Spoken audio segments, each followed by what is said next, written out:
Hello and welcome to Blank Plate, a podcast for Swifties with an appetite. I'm Sara, and I used to be a little kid with glasses and a twin-size bed. I'm Laura, and I'm a mess, but I'm the mess that you wanted. And we've got a blank plate, baby, and we'll write your name. Hello! Hello, we're so excited for this episode! There is so much to talk about! Yeah. So we recorded our last episode, How Did It End, like literally days before all the madness of like the engagement. And I mean, my goodness, like, so It feels like we haven't discussed so many things. Yeah. And then I was on vacation. Yeah. And then, so it's been a little bit and we're behind. We're behind, but I feel like that also just gives us more like behind the scenes that we can talk about because we have more information. So the time has given us like more details to fill in, which is kind of cool. So what's on your plate? You just mentioned you were at vacation. Yeah, I had my beach vacation with my family. We went to Ocean City, New Jersey, which we do every year, except last year. So it was my first time being back in 2 years. And we were at a different house. We were at a different end of the island. And it was also the first time we had a baby at the beach in my family because my nephew was there and he's 16 months old now. So that was super fun. He's also like so chill. So and his room was like right next to mine. So there were no times that he like woke up crying in the middle of the night or anything. He slept nice. like later than all of us most days. Wow. I know, like he slept until like 8:30 one day and we were all like, when is he going to wake up? And he also loved the water. Like he loves bath time. Like he just loves it. So, hanging out with him and being down like at the surf and the waves and he was just like playing and having a great time. So it was fun. It was like definitely a much needed time to just chill. I averaged like 18,000 steps a day. Yeah, you take your like beach walks, runs very seriously. So yeah, I ran or walked pretty much every morning on the boardwalk and the beach. And then, we were walking the boardwalk in the evenings. We were always like walking for ice cream every night. You're also walking between the house and the beach throughout the day. And we were only like a block-ish, 2 blocks from the beach. So yeah, it was awesome. I had a great time. Sabrina's album came out when I was there. So I like listened on my boardwalk runs in the morning for like the last 2 days I was there. But yeah, it was great. It had a lovely time. So What about you? It's been kind of a struggle fest over here. My cat got sick the other day. I literally thought he was going to die. Like, oh no. I mentioned in other podcasts, my cat is diabetic. Which means like anytime something goes wrong, like it's just like a higher risk of things going even worse. Yeah. So, he's okay now. We did not have to go to the vet, thank goodness. But it was a very, very, very stressful like day, maybe 2 days ago when we're recording this. So yeah, my cat's like was like falling apart. And personally, like I just feel like I am just a load who's like not doing anything lately. So I feel like it's just like this toxic trait of mine to feel like I constantly have to be productive, specifically like creatively productive. Like I have to be like writing or like editing photos or like working on something. Like there has to be like a project or like a deadline or like whatever that I literally just set for myself. Yeah. Like no one's making me do anything. Yeah.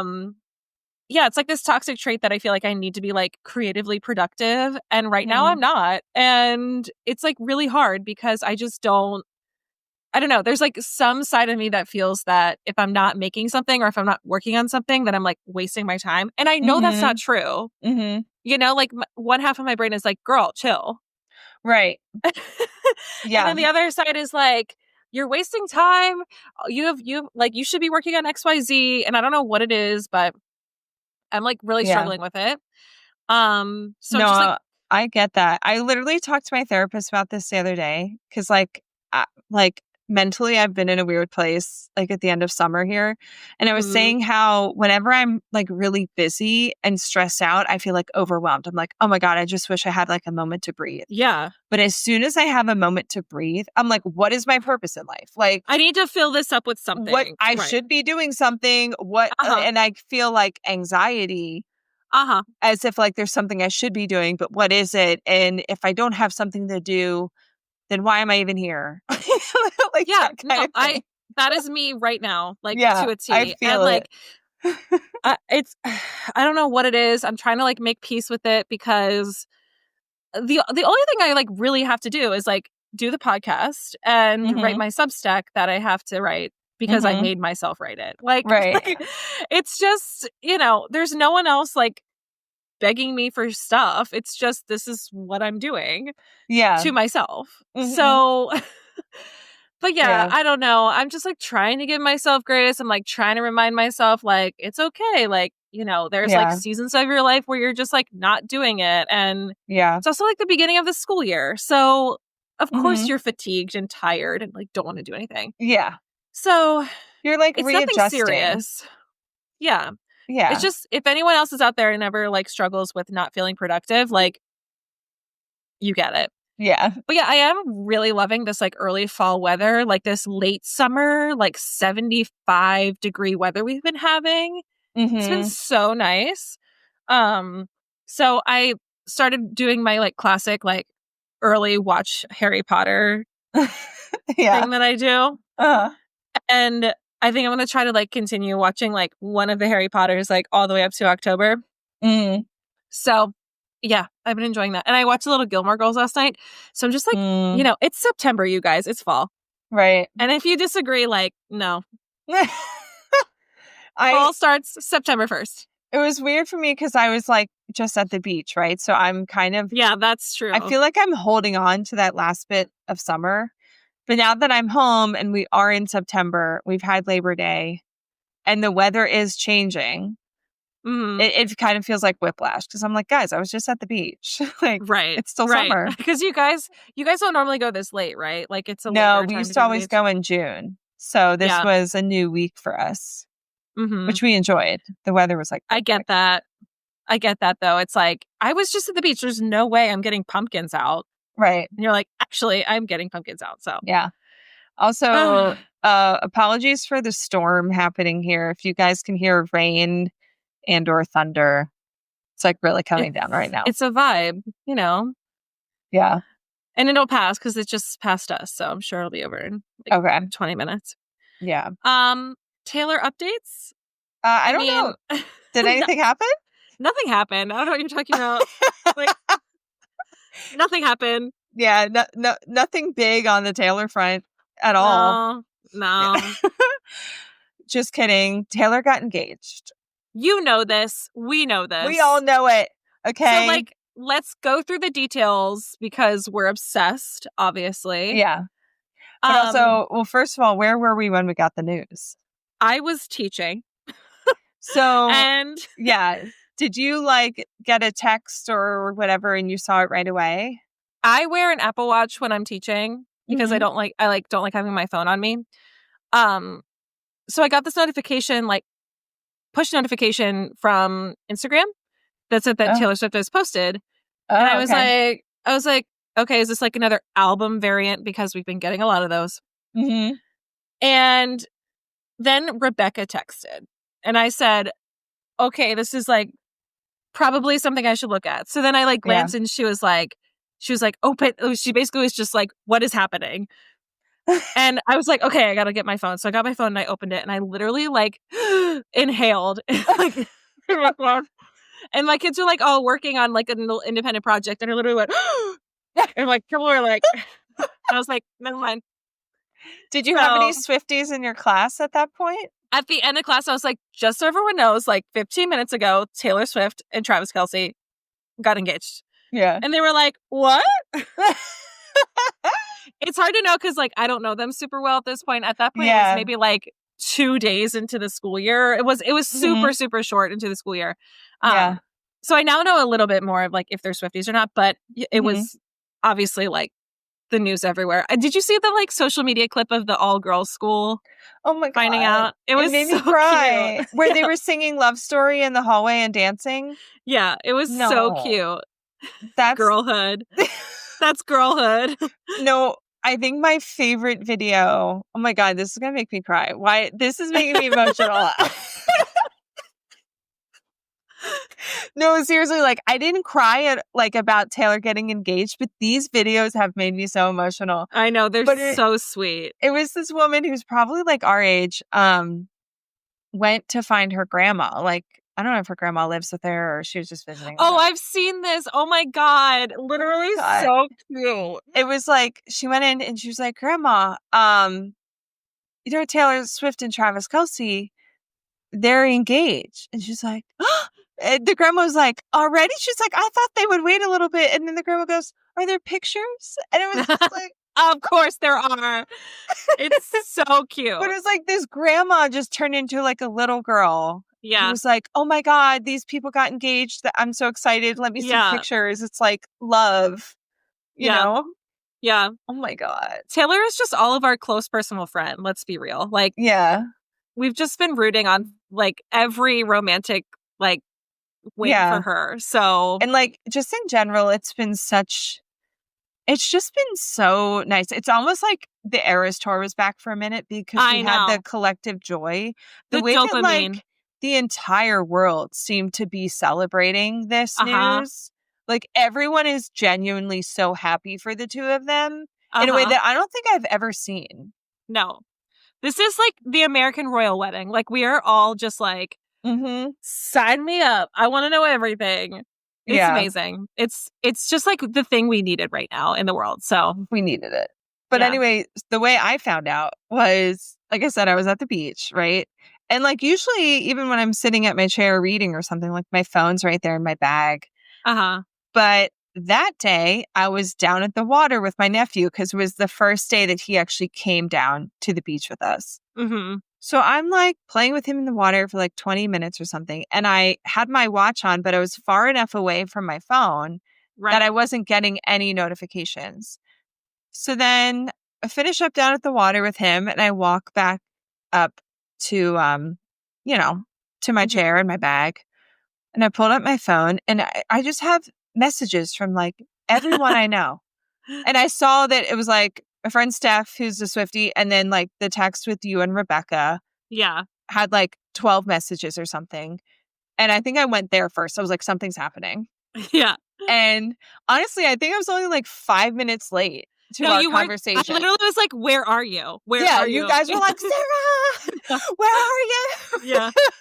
And like my other group chat, like I had other people breaking the news to me within those few minutes. Like people being like, my coworker was like, my Reddit group is blowing up about Taylor Swift's engagement. And then the other family chat I was in, someone was like, Taylor Swift is engaged. And everyone's like, how are we not hearing this from Sarah?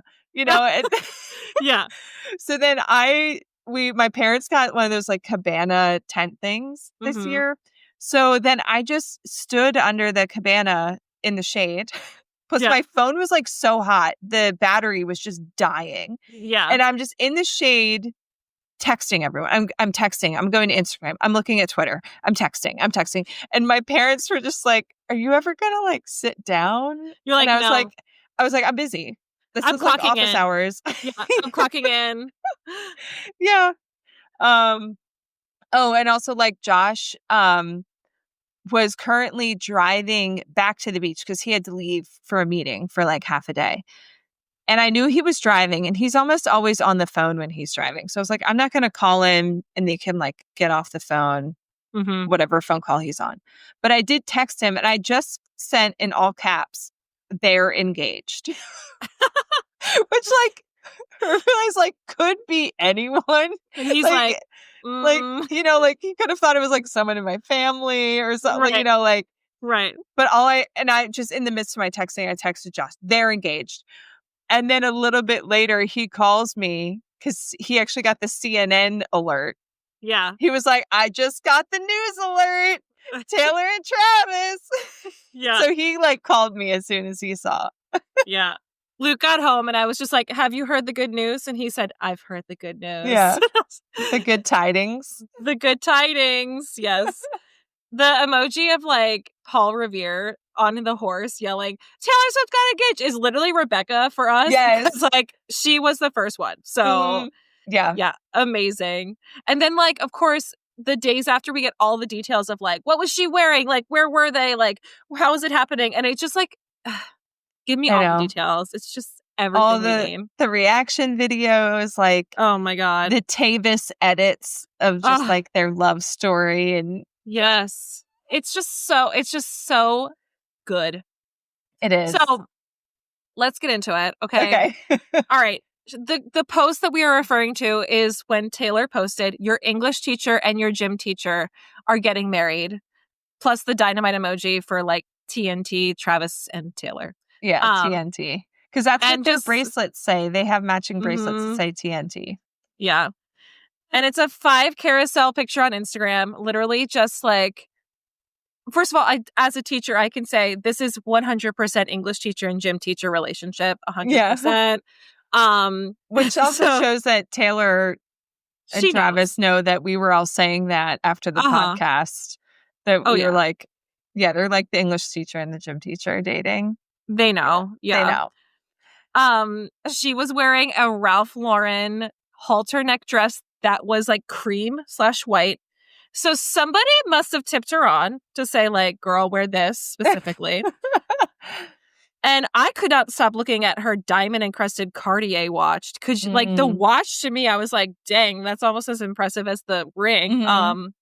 But she had that on for the podcast. Yeah. So save that thought. Yeah. Obviously the scene was stunning. People have like looked into it. It looks like it was like roses, anemones, delphiniums, and hydrangeas were like set up to look like this secret garden in her mind, which is like so cute. And she's always talked about this like cottage life that she would one day want to like escape to. And like it was so fairy tale. It was so lush. Not cheesy. Because like we've seen the cheesy engagement setup. And and the photos were so beautiful too. And the photos were not like crazy. Like they were like simple, but just because all you needed was the environment and the two of them to make these photos incredible. And I feel like when we first saw them, it was like, is this staged or is this the actual moment? But then we've since found out it is the actual moment. And I feel like you can tell from the one photo where he's down on his knee. And does she have her hands like on his face? Yeah. I think. Yeah. And you can tell, I love that photo because she doesn't even care about the ring. Like he doesn't even have it open. She's not looking at it. Like she's looking at him. Yeah. And they're so close. Like they're just like one unit. And you can tell she's just so in the moment of this proposal and like looking at him like, I love you. And this is amazing. Also, like when you saw the close-ups of her face, like there is like the classic Taylor, like her nose, her like makeup on her nose is like slightly like pink because it's like wearing off. So I was like, this was definitely in the moment. This was not staged. Like this was not like makeup artists is doing touch-ups. You know what I mean? Like it was real. It was so good. Yeah. And of course we got a lot of details from Ed Kelce, Travis's dad. Like literally Tree Payne's worst nightmare. Like no, I saw someone said Ed Kelce is either Tree Payne's worst nightmare or her secret weapon. That's true, honestly. Right? Like if you want to say something but don't really want to say it from you, just have Ed Kelce say it. Ed Kelce can say it. Yeah. He can do it. And at one point, Ed even said in one of the interviews he did, he's like, I don't know how much I'm supposed to share, but I don't care. And we thank you for that. Yeah. We love Ed Kelce. But yeah, so he revealed at the time, he said that Travis proposed like about 2 weeks ago. He said he got her out there. They were about to go out to dinner. And he said, let's go out and have a glass of wine. And they got out there. And that's when he asked her. And it was beautiful. So this was set up in Travis's backyard, like Yeah. on his Because property. people were suspecting, like, was this at a restaurant? Like, was this another spot? It was literally his backyard. Yeah, a custom floral installation in his It must have backyard. been, like, pretty far back on their property, though, because, like, wouldn't you think she would see someone set that up? Yeah, apparently, I mean, it's a lot of land and it's like very wooded. Okay. But yeah, that's a good question. But Because, the like, house is also so big. Maybe it was like on one side of the house and like they were in the house at a different end of the house. yeah, I don't know. I don't It's just, know. like, obviously there was some thought and some planning. Like, can you imagine, like, trying to hide this from, like, Yeah. someone who is literally, like, the smartest person in the world being like, no, don't look out back. Like, Right. it's just like, what? And apparently they like immediately FaceTimed their families to let them Classic. know. I heard that the florists were still doing finishing touches when they started coming out and they had to like run away and hide in the bushes. That's what I'm talking about. Like, can you imagine? Like, this is so normal though. That's the thing about this, the announcement of the engagement, but also the engagement itself. Like, when you strip away the like billionaire, millionaire thing, The and also ring, like yeah. how much Travis probably spent on that floral installation, like in the ring, it's actually so normal. It's Yeah. totally like this could be anybody Uh-huh. if you This scale could- down the budget. Yeah, You know? absolutely. And like, what's crazy too is that it seems like this occurred the night that they recorded the podcast. Yeah. Like, yeah. that seems to track. The watch is a big clue. She was Yeah. wearing that Cartier watch. Now, maybe that's something she wears a Mhm. lot. Her nails were the same. Yeah. The timeline lines up. We know it was a Sunday. Her podcast came out on a Wednesday, but people are speculating they probably did record on Sunday. Mm-hmm. And also people were saying like the picture of Taylor where you can see her hair from the side, it looks like she has like headphone indents from recording the podcast. Yes. Yeah. And it does make sense that Travis was like, I know we're going to be tied up for a couple hours doing this podcast. Uh-huh. People can be in my Go backyard set up. setting this up. And I don't know, like there's something so lovely too about him timing it that way where it's like she's joining him on his podcast. It's like a very public moment of them like joining forces. Right. Like declaring the seriousness of their relationship. Like she's never done this with a man. Like, ever. Yeah. And then right after he's like, by the way, do you want to be my wife? Like, let's make it official. It's so good. It's also, so good. I've been cracking up at the clips people have done from the podcast where Taylor's saying this podcast got me a boyfriend. And then they zoom in on like Jason and Travis both being like, boyfriend, soon's about to be a husband. The title's going to change. Yeah, exactly. Yep. So funny. Yeah. It's literally wild. And also like, the everything about this was like so perfect in its own way. Like the thoughtfulness of like going on the podcast, then proposing, the secret gardens in her mind, like lush floral landscaping, like, you know, just like everything was so normal. It wasn't public. I think a lot of people thought that, oh, Travis was going to win the Super Bowl and then get on bended knee in front of everyone. I'm like, okay, maybe, but this is way more like what I think Taylor would have wanted. Yeah. Because it's just them. It's not about the show and spectacle of like who they are. It's literally just like your English teacher and your gym teacher are getting married. So yeah. It's just like amazing. And like I don't even like know how perfect you could make it. I mean, even the fact that it was announced on like the 26th was a big thing because like 13 times 2 is 26. The Prophecy is track 26 on The Tortured Poets, which is literally the song about her like begging for her like fate to change to find someone. Ugh. It's also 13 days after she appeared on the podcast because that came out on the 13th. Right? Like, yeah. And she also released the day before what appears to be the final variant for the Life of a Showgirl, which was called the Tiny Bubbles and Champagne Collection. Which like, it's like, hey, let's toast. Yeah. Also, I love that, like, we got all these countdowns for the vinyl variants, but then she just randomly drops this bomb on a Tuesday afternoon. Yep. No warning. Nope. Nothing. No countdown on that one, that's for sure. No. We have to talk about the ring. Yeah, First of all, it is like the perfect ring for her. If I could it have just is. like thought of what the ring would look like, it's that. Yeah, he did Um, such a great job. it's so her, but it's also like very classic and very vintage looking. It's an Mm-hmm. elongated cushion cut diamond on a gold band. And it's what's called an old mine brilliant cut diamond. And I was like, what the heck is that? Right. So We've all learned a basically, lot about this stuff in the last right, week. right. Old mine cuts are, especially ones that are this large, are like especially rare because they were cut by hand by candlelight. Mm-hmm. Okay.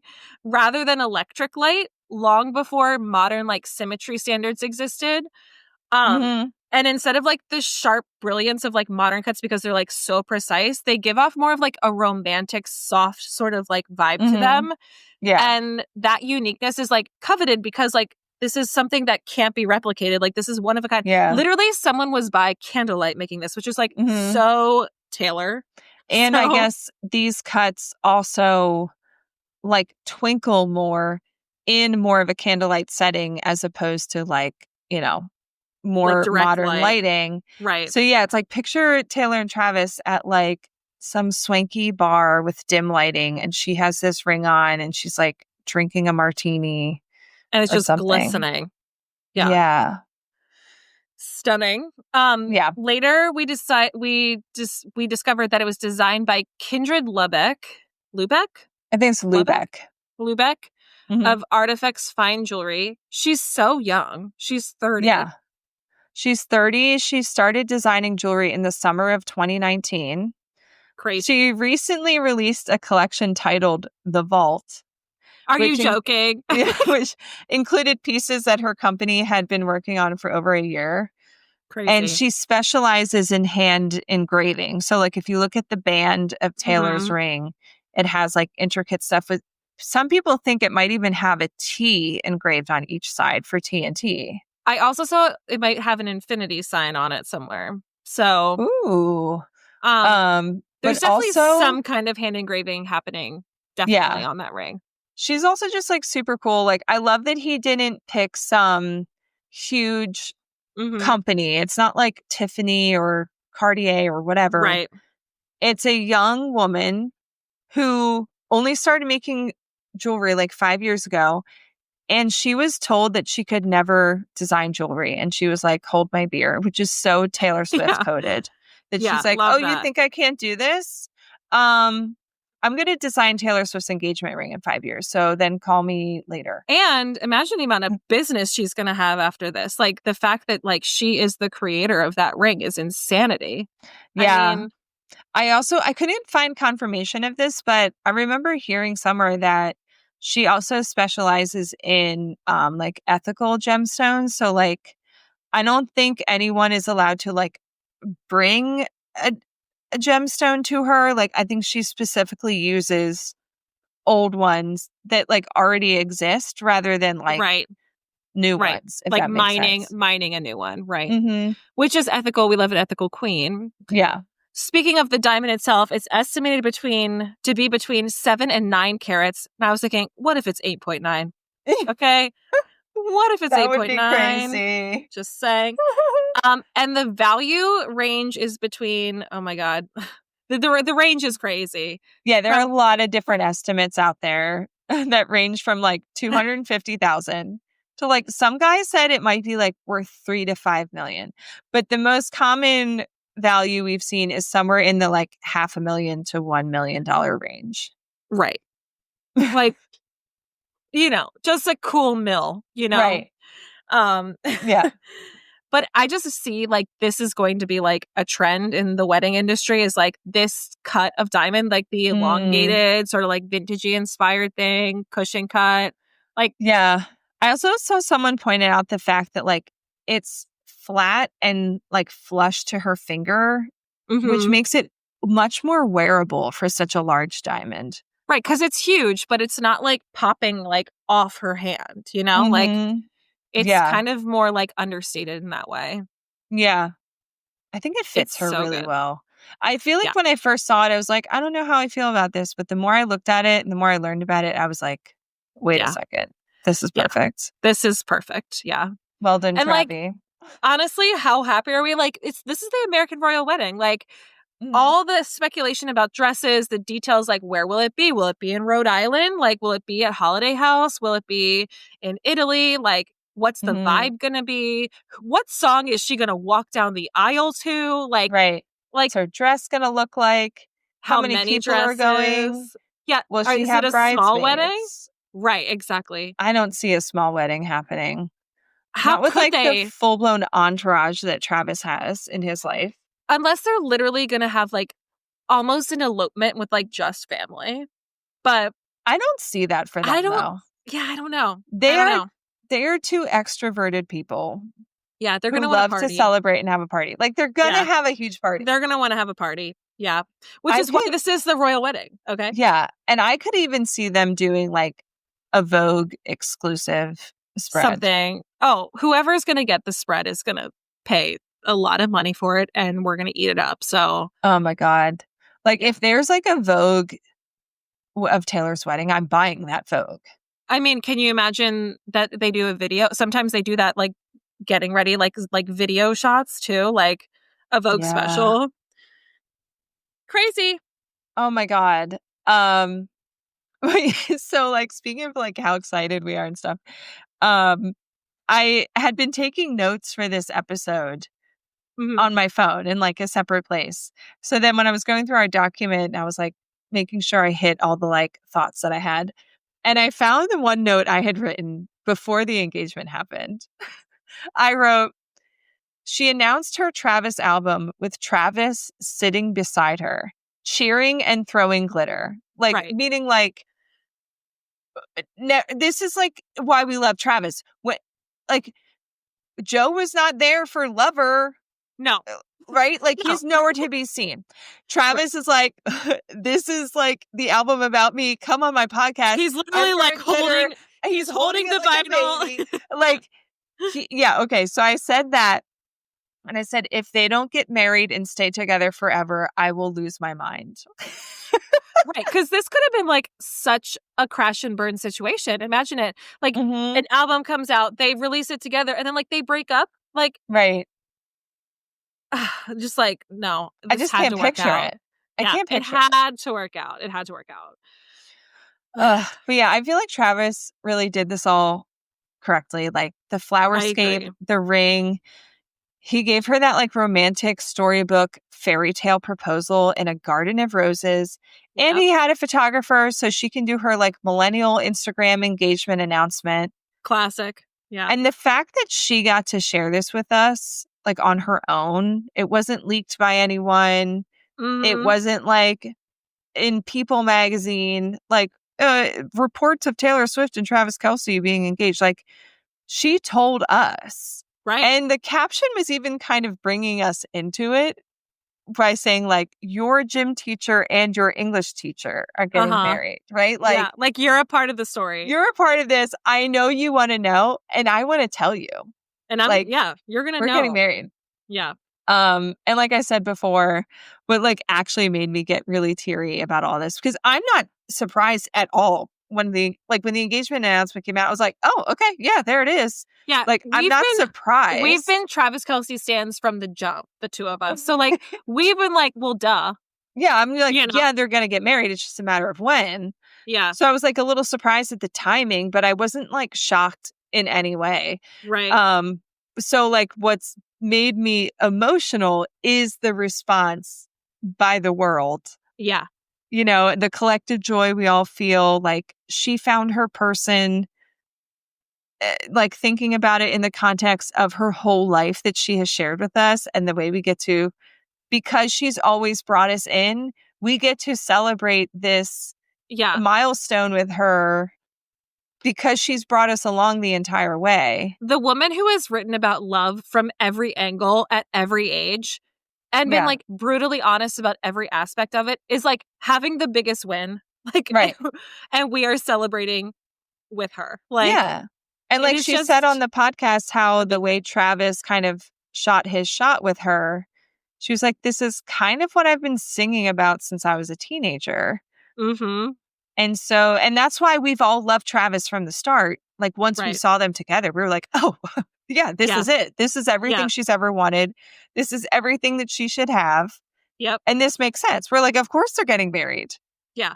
Like, there's no other option No. than for this to be Endgame. And they are in game now. Hello. They are.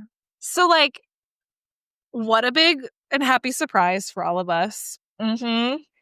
I don't know. Do you think they're going to get married, like, this year? Or is it going to be, like, I think it's 2 got to be years? after the football season. Yes, definitely after football season. Will she tour? And if so, would it be after the tour? I could see them getting married next summer. I don't think they want to waste any time. No, I they don't see both that want either. kids. Yep, she's talked about cradles and babies and stuff, so... Yeah, and they're both about to be 36. Yeah. So, although I hope to God that Taylor Swift froze her eggs like 10 years ago. Well, I think about this all the time for her. Planned ahead. Somebody's got to be in her ear Right. being like... And like, she had the money. Girl. And it would make sense if she was like in her like mid to late 20s. That she was like, okay, I know I'm not going to have kids anytime soon, but I want kids. And she's always said this. Like, if you look at old interviews, she has talked about like wanting kids and being a mom. Oh, yeah. This is not new information. She's a family. And Travis she's going to be too. such a good mom. Yeah. Yeah. They're going to be such good parents if that happens for them. But yeah, so I could see them not wasting time. Being like, let's get married. I could see the same. I could definitely see the same. Or like doing a surprise wedding, just being like big event, surprise, we're getting married. Yeah, maybe. Who knows? It's crazy that we have to jump to like an album because like that could like literally be like the podcast episode is us like speculating the wedding. But we're actually here today to like speculate on Showgirl, which is what I'm going to call it from here on. Like the Life of a Showgirl. Fine. We've sort of abbreviated Tortured Poets as Tortured Poets or TTPD. Mm-hmm. I'm over the like abbreviation of it all, so I'm just going to call it Showgirl. Okay? Mm-hmm. I don't mind the abbreviation, like if it's in a text format, but I'm not going to call it TLOAS. No. That doesn't roll off the tongue like TTPD. Okay. Yeah, no. This is Showgirl, or if you just want to say The Life of Showgirl, great. But we're here to speculate on the album, which is like, we're getting really treated on all fronts for Taylor. Mm-hmm. So we're just going to like sort of get into like what Taylor has told us from the New Heights podcast. And then we're literally going to go track by track and say, what do we think this song is going to be about? What's it going to sound like? That sort of stuff. So all sorts of theories that we know so far. And I'm sure there's going to be more stuff that is released by the time like this podcast comes out, but let's theorize. Yeah. We will update in future episodes as we get more intel. Yeah. So what we know so far, as Taylor said, 12 tracks. That's it. So, quote, there's no other songs coming. This is 12. There's not a 13th. There's not other songs coming. This is the record I've been wanting to make for a very long time. Right. So she referred to Tortured Poets as like a data dump that she wanted to focus on lyrics. This is not that. Right. This is very highly curated. Yeah. This is a curated album. But I do find it interesting that said there's no other songs coming because, okay, there's no other songs coming. But could you be dropping like other stuff? Because let's be real, it's Taylor Swift. So my brain goes documentary. Right. Right. Okay. And we'll talk about that more a little bit later. Yeah. Okay. So, or the weird thing was, and I didn't really catch this during the podcast, but there's clips of it. She's talking about her Easter eggs. She said her Easter eggs always point to like her work, like an upcoming project. She said like to my music or a musical. You're like, girl, why did she say that? Yeah. Why a musical? So Who knows? We have no idea. Yeah. And yeah, so it's just, there's also a theory about a hidden 13th track called like Violet Eyes. Mm. Because I think one of the CDs, Yeah, the CD has that as an accessory. yeah, something about Um, Violet Eyes. yeah. But Um, I read that more as just like, that's lyric, you know? it probably is. But hidden tracks were common with vinyl records. Like you only knew about it when you played the record and it would play like the final track and then it, like you let it keep spinning and then this Right. hidden track would So it's play. not even labeled as a 13th track. It's like technically Right. 12 tracks with like a secret at the end. A secret hidden track. Like Casey Musgraves has a hidden track on one of her albums. I forget which album it is, but it's a Willie Nelson duet. Mm, And it's a hidden track. yeah. So like I could see her doing that because it's not technically another song and it's already there, Right. you know? But who knows? Yeah. Other than that, we know that it's full of bangers and it's produced In her own by words. Yeah. her own words, Travis's words, produced by Max Martin and Shellback. It was recorded in Sweden during the European leg of the Eras tour, which is that 2024? Yeah, so a year ago, Yeah. last summer. And she said, "We've never actually made an album before where it was just the three of us. There's no other collaborators. It felt like catching lightning in a bottle. These guys, they're just geniuses. Working with them again was absolutely incredible." Yeah. And lightning in a bottle is a lyric in The Prophecy. Mm-hmm. I mean, I just imagine the three of them almost treating this album like they're a band, if that makes sense. Like Mm-hmm. a collaborative group project. Yeah. And I'm sure that's really fun for Taylor too, because she's familiar with these two. Obviously, they've produced some of her like biggest hits, but Yeah. there's like an experimental vibe with them, like sort of taking some time away and then coming back. Mm-hmm. Um, and she's called it a like glitter pop album, crisp lyrics, storytelling. Like Max Martin basically said, "I don't want you to lose what you did in folklore," and she's like, "I can't." Mm-hmm. Yeah. Like that's like part of me at this point. Mm-hmm. And Travis even mentioned that the lyrics are still super poetic in this new album Yeah, and like fun to listen to. yeah. Mm-hmm. She said melodies so catchy they're almost frustrating with vivid and intentional lyrics. I Dude, mean, come I'm on. I'm so excited. I know. She said this album is a lot more upbeat and it's a lot more fun pop excitement. My main goals were melodies that were so infectious you're almost angry at it. Mm-hmm. Yeah. And like the whole concept is like the life behind it all beyond the show. So like peeling back the curtain, Yeah. which is honestly when we saw that red dress at what was that, the VMAs? Grammys? Grammys? I think it was the Grammys. Grammys. We knew. But she's like peeling back the curtain. Okay. Mm-hmm. That dress was like so curtain coated and it had a T. So like, Right. girl. Okay. Yeah. Yeah. Yeah, so I mean, apparently this album is going to be about what her life was like at that exact moment in time. And like, what was her life during that time in 2024 during the European leg? She was hot and in love with Travis. Mm-hmm. She had written Tortured Poets, and it's like all out there for the world to like digest and pick Mm-hmm. apart. She's at the high of her life, like On the Eras tour. on the Eras tour. I mean, doing surprise songs every night, doing her mashups, yeah, like revisiting her old work in that way. hustling like you would not believe. Like she's an athlete, as she was Yeah. called by Travis and Jason. Like Yeah. she was like hustling and putting in the work, but also like riding a super big high in her life. So like this is going to be a fun album. Like it's going to be super, super fun. Yeah.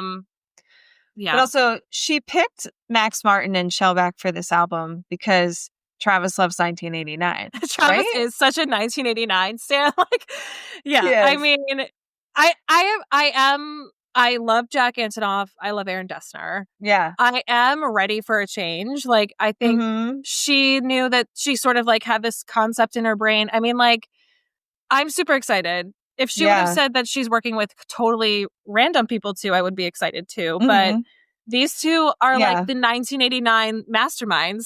So Right. And it makes sense for the vibe. yeah, But definitely. also, I feel like there has to be something there, though, where it's like, okay, this is my first Travis album. My boy loves 1989.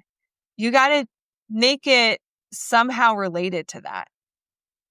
You know what I I mean? don't know. I mean, I think it's fun to think that, but I don't I think she's like, I'm going to choose them because my boyfriend likes them. I think she's like, we had a lot of fun. Let's get back to it. Like, Well, also I mean, apparently I'm sure Jordan came to the Eras tour and she was like, I want yeah, to do this with you. So yeah. No, and I'm sure that she's been wanting to work with them again for a while. yeah. She referred to Max Martin as her mentor, Mm-hmm. but like, I think there's something there. I think that she was like, this is the perfect time to bring the boys back together. Like, bring the three of us Maybe. back. Yeah. Maybe. I don't think it's not part of it. I mean, it doesn't hurt that Travis loves 1989. That's for sure. She said, I want to be as proud of this album as I was of the Eras tour, and for the same reasons. Yeah. So this stuck out to me. I think there's something here. Okay. Because Okay.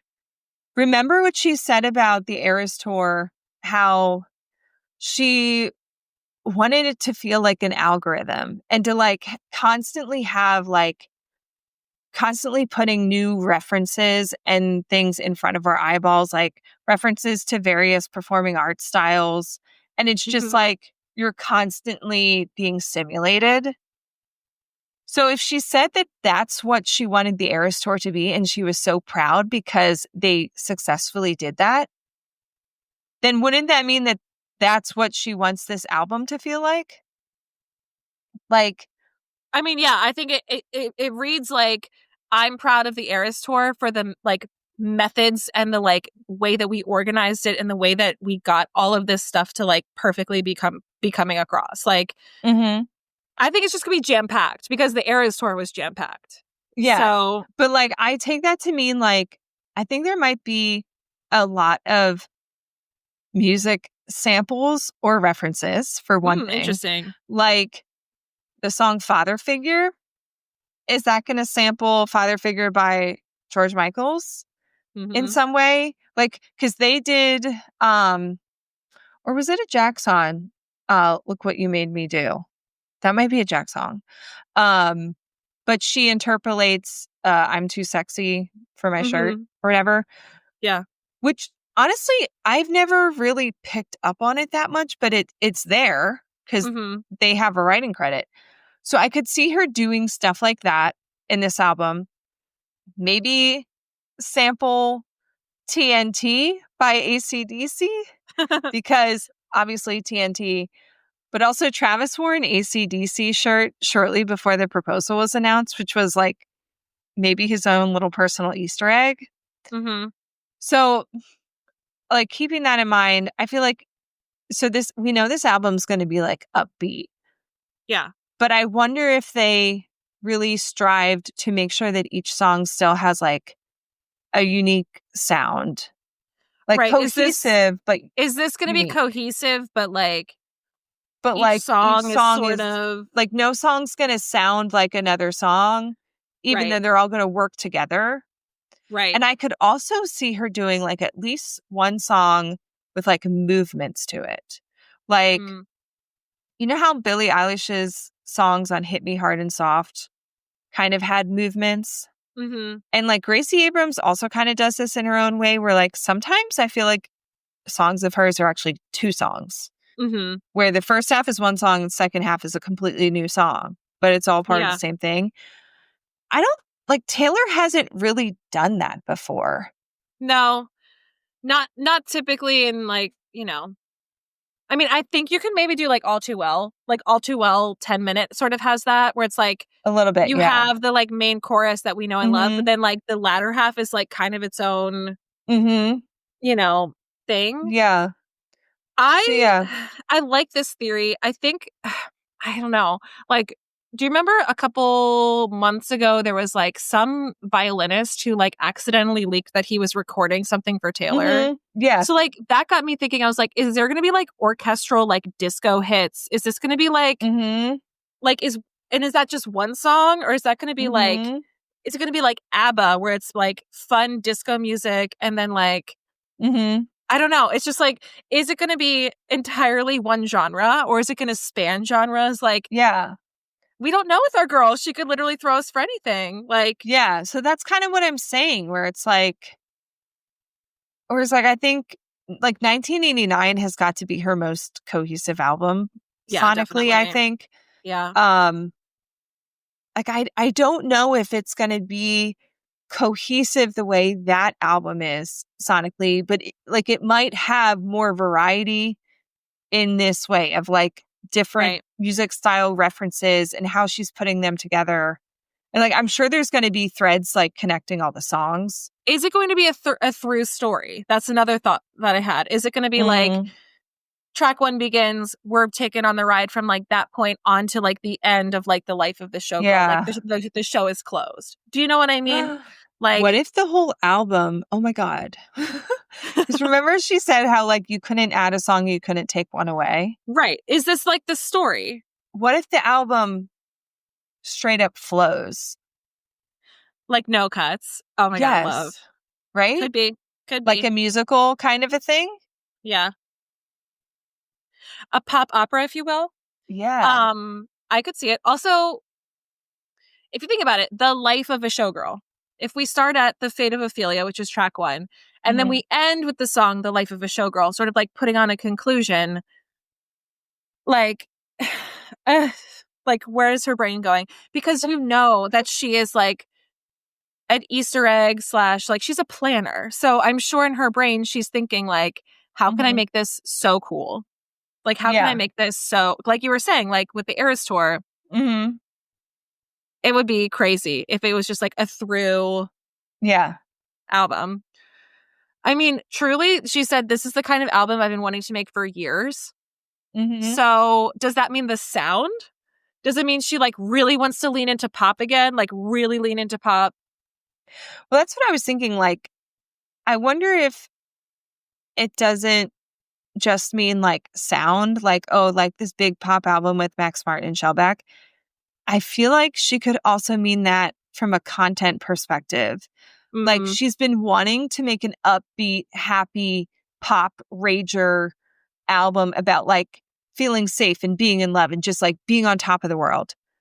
But she has not felt on top of the world. no, like You know, never. like Lover wasn't quite that, I as think we that know, I think that right? she wanted Lover to be that, but And it wasn't quite right. And like no. Midnight's was her Jack Antonoff album. Like this is going to be her Max Martin Shellback album. And Midnight's, the original 13 tracks, is a straight up Jack Antonoff project, which she said Yep. was the first time they ever did that, Yep. which made more sense for the vibe of that album. Like Oh, yeah. Midnight's was not going to be Yeah. full of Max Martin bangers. So like she has not been emotionally in a place to do this kind of album in a long time. Mhm. So that's why like when she says this is a kind of album I've been wanting to make for years. Right. You can really read that both ways. Mhm. Cuz like she's not going to make that album during the pandemic. No. And then we know like immediately after the pandemic she was like that's where we got Midnight. She was in a weird place with Joe Yep. in her life.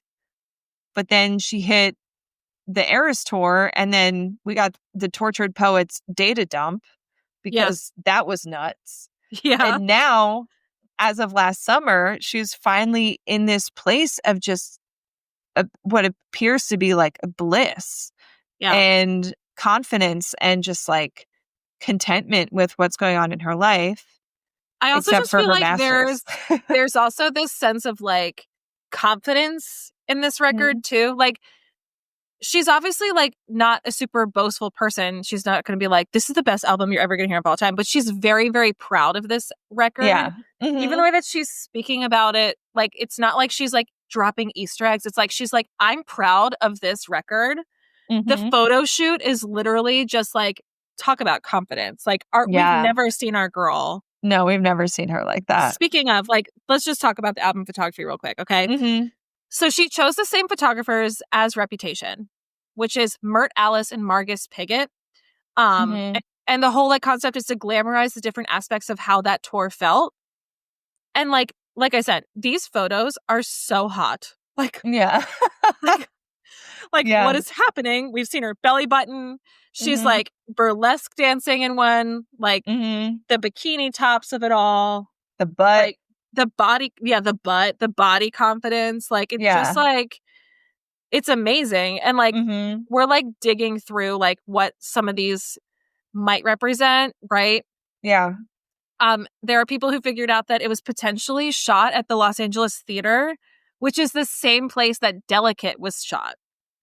Like, the music video. The for music Delicate. video. It has all those like mirrors and stuff like that. Mm-hmm. And then if you look at all the covers, there's like the main image, but then there's all these like shattered pieces, like like little like, I don't know, like broken glass reflecting part of their picture. So yeah. Which like I wonder what kind of like lyrics we'll get to kind of explain this concept. But we do have her talking about like herself like being shattered in other songs. So one example is I Can Do It With a Broken Heart. All the pieces of me shattered as the crowd was chanting more. And then we also have one in Mirror Ball. Drunk as they watch my shattered edges glisten. There it is. But like those are talking about her being shattered, like obviously in a bad way. So I wonder, unless this album is about her like putting those pieces back together. Or just like literally reflecting parts of her we haven't seen before. You know? More like we're getting like glimpses. Right. Different angles of things we've never seen. But I do find the album art to be like, I think it's a pretty cohesive shot. I mean, we have no idea what it's actually going to sound like. But I remember like when the Midnight's photo shoot, that was another photo shoot that I was like, oh, the aesthetic is strong. The aesthetic is strong. And then it like had nothing to do with like the 70s photo shoot. I love the shoot, but like it didn't really reflect what Midnight sounded like, if that makes sense. Yeah. I guess maybe it kind of does, but it doesn't make sense with like the Bejeweled like music video and like the Midnight's bodysuits, like how she made it look on the Eras tour. Yeah.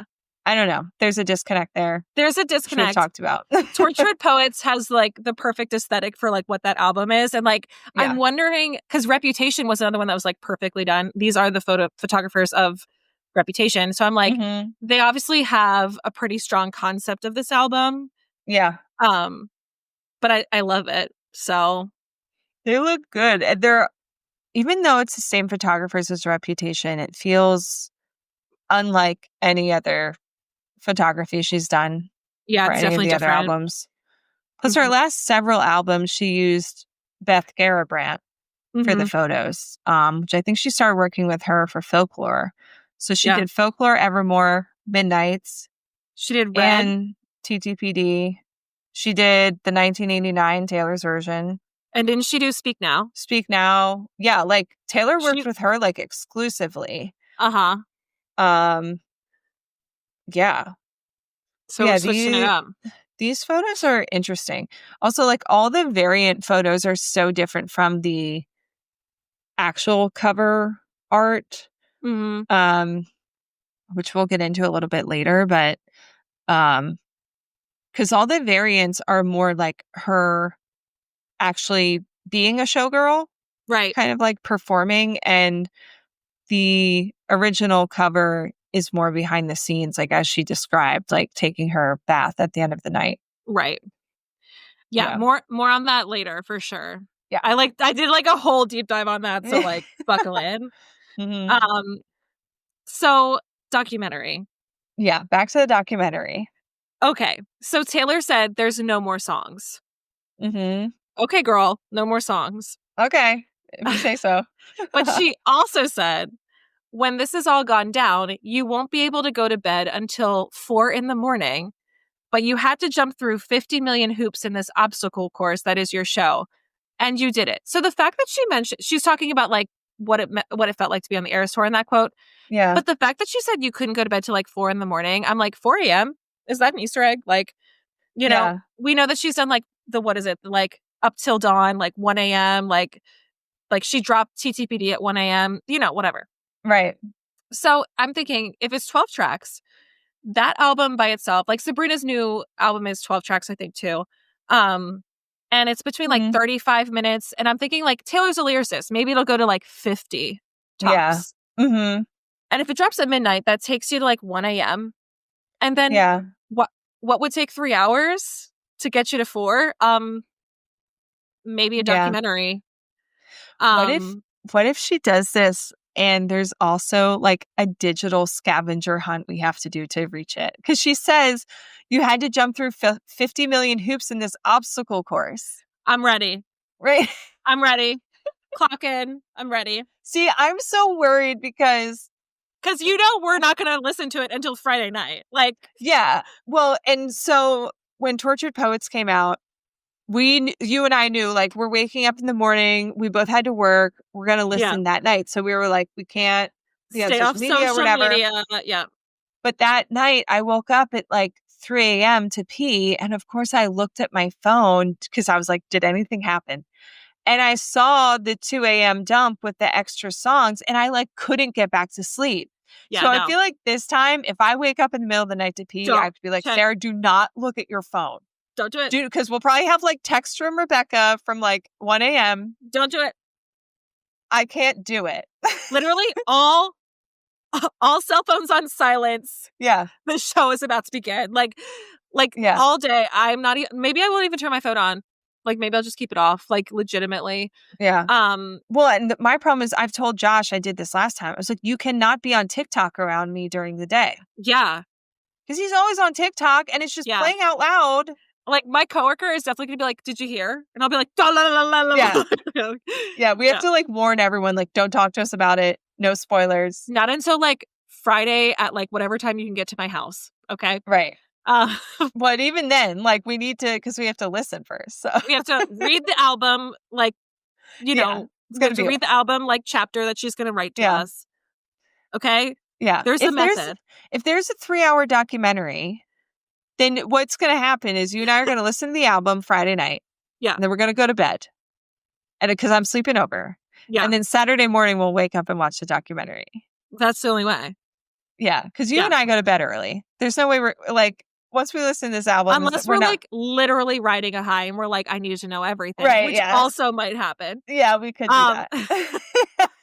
So, like, okay, the whole thing about the documentary is, like, we know that she was filming something. There were crews behind the scenes. Yeah. They filmed in Vancouver and a couple other spots, too. And in my brain, like, this is the time to drop the album because this is her, like, basically putting a celebratory bow on this huge project that was the Eras Tour. She's peeling back the curtain to show you what's going on behind the scenes. Wouldn't a documentary perfectly fit in that sort of criteria? Yeah, like, this album... Like she has told us, this album is so tied to the Eras Tour. Like you cannot separate the two. So it does make a lot of sense that like a companion to this album rollout would be the Eras Tour documentary. Yeah. Also, I was just texting with Steph before we hopped on here about the whole Eras Tour stage being a key and then the key with the locks. So it makes sense that this like album unlocks the Eras Tour documentary. I feel it in my bones. We're getting the documentary. Okay. You can call me out later on YouTube. Okay. Listen, we are wishing and hoping at this point, but I'm manifesting this. Okay. It also tracks that we could have a 1 a.m. drop because remember like the like error code 321 like on the website, this whole 3-2-1 countdown. For Midnights, we got a 3 a.m. drop. And for Tortured Poets, we got a 2 a.m. drop. So a 1 a.m. drop, like if you start the album at midnight, you finish up right around 1 a.m., boom, here's something else for you to stay up until 4 a.m. I'm sorry. Like, I'm sorry. Call me Delulu. We're getting a documentary. Okay. Right. We can hope. We can dream. I can hope. It just We could be totally feels wrong, right. but Like it just makes sense in my brain to like tie up this whole experience. And then literally she's closing that chapter and being like, this is it. The Eras Tour era Yeah. can be closed, although we still need the album of surprise songs and the live album of the show. And debut and the vault tracks from Reputation. But we'll save that just for a later. couple of things we're waiting on. That's okay. We can wait for those. Okay. We can wait. But like, if you're really going to draw back the curtain, girl. Mm-hmm. Like, do you know what I mean? Yeah. Yeah. If you're showing us the life behind the scenes, oh my God, it makes so much sense. Give it to me. It makes so much sense. Give it to me. Okay. But we have been wrong before. We have been wrong. And I don't mind being wrong about this. I'm just saying I'm manifesting this. Okay. This is happening. Yeah. Okay. Anyway. Okay. Another thing is the whole Pinocchio on the bookshelf thing. Oh my God. These people in the Pinocchio. Okay. I mean, it is weird that there's a Pinocchio and a Jiminy Cricket. So people are speculating that maybe Taylor was lying about some of the details because there was a Pinocchio statue behind her and Travis in the podcast. Mm-hmm. And Jason even asked about it in the next New Heights episode, which I love Jason so much. He has been sending Easter egg theories to Travis and Taylor. Yeah. He said that. Like, he really is like king of the Swifties. Yeah. And he's like in the dark about this album because you know that they're both like, we can't tell Jason anything. No. Because he probably cannot keep that secret. No. Like, he's just dying to listen to the album, and he's like right there in it with all of us. Like, does this mean something? What did you say? What this means? Like, what does this mean? You know? Yeah. Also, I wanted to mention, this album must have been fully written before she got her master's back, because yeah, definitely. It was written last summer. She didn't get her master's back until this spring. So I think we can definitely expect some lyrical content about that saga, especially since she was performing her whole discography on stage like 3 to 4 times a week at that time. And she told us, I thought about not owning my music every day. Mm-hmm. So like, she's written about it before. I'm sure this album is also going to have something about how that felt. Yeah. And like the whole Pinocchio thing, just getting back to that real quick. Okay. Mm-hmm. Yeah. I think people take things really literally because like we're trained to, but like could it potentially be a line? Like could it potentially just be a lyric? Like that's true. Yeah. I think people are reading like, oh, she's like, lying about something. Like Wood. We have a track called Wood. Right. Which we'll talk about later. Made out of wood, or is he made out of wood? Right. Okay. So the Pinocchio could totally be a reference to that. 100%. Song theories. All right. Time to get into track by track what we think these songs are about. Luckily, there's not 31. There's just 12. Yeah. Oh my God. Literally insane. Track 1 is The Fate of Ophelia. Mm-hmm. Which is Hamlet. Okay. And we know this because like Travis and Taylor were talking about Hamlet on New Heights. Yeah. But the front cover of this album is very Ophelia coded. So yeah. The front cover is like Taylor in a bath, symbolizing like it's the end of her performance day, but like very glamorized, right? Mm-hmm. But it also shares like very uncanny similarities to one of the most famous paintings of Ophelia ever by John Everett Millay, which is like, I mean, a lot of people like literally flock to see this painting because it's so symbolic and beautiful. Mm-hmm. And also like kind of symbolize like womanhood in a way. So the painting I'm talking about has Ophelia singing while floating in a river just before she drowns, which is in the scene 7, Act 4 of Hamlet. We don't actually see that happen though. It's a speech given by Queen Gertrude, but like it's actually depicted in this picture. How do we know she's singing while she's in the river? It's part of the speech. Oh, okay. Yeah. But so we get all the tea of like how she drowned from Queen Gertrude, but we don't actually like see that in the play, if that makes sense. Right. So Ophelia went mad because of the death of her father. Mm-hmm. And the episode depicted is not usually it's not shown on stage, like I mentioned. But out of her mind with grief, Ophelia has been making garlands of wildflowers. Are you ready for this? Mm-hmm. She climbs into a willow tree. Uh-huh. A willow tree, you say? Oh, interesting. Overhanging a brook to dangle some from its branches, and a bough breaks beneath her. Her Mm-hmm. clothes, trapping air, have allowed her to temporarily stay afloat in this painting, Mm-hmm. which is from the line, "Her clothes spread wide and mermaid-like a while they bore her up." Mm. But eventually, quote, "her garments heavy with their drink pulled the poor wretch from her melodious lay," which is how we know she was singing, "down to Mm. muddy death." Okay? Okay. It is one of the most poetically written deaths, like, ever. Mm. So, but Ophelia's pose in the painting has her open arms and, like, has this gaze on her face, like, looking upward. Mm-hmm. And it's often used in, like, representing, like, martyrs and saints, but also it's kind of, like, erotic because, like, you can see through her clothing, if that makes sense. The way that Oh, we kind of could because see it's wet. Taylor. Yeah. So obviously the first track mentions Ophelia, but also Taylor jumped into the water after her emotional songs on the Eras Tour acoustic set, literally, like, singing herself to death, which is, like, Yeah. also the flowers on that piano This is the are craziest thing to are me. very, very similar to the ones in the painting, Yeah. okay? Mm-hmm. Like, very similar. Same colors, like, Right. all of it. The style is very similar. Yeah. And just, like, knowing Ophelia as a character, she's naive and innocent, but Hamlet believes all women are manipulative and, like, use their feminine nature to, like, take advantage of men.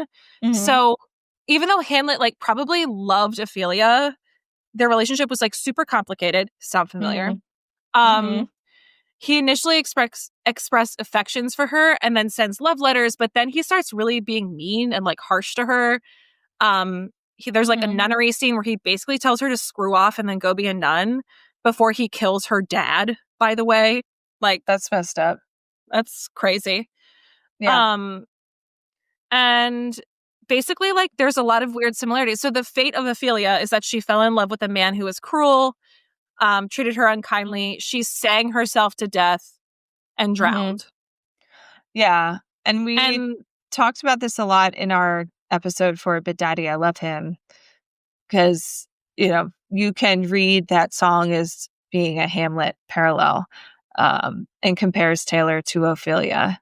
mhm, And it's also about, like, because with Ophelia, it was also about, like, everyone around her was trying to, like, control her romantic life yeah, too.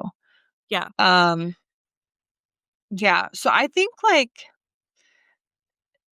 this song is probably about how she avoided the fate of Ophelia.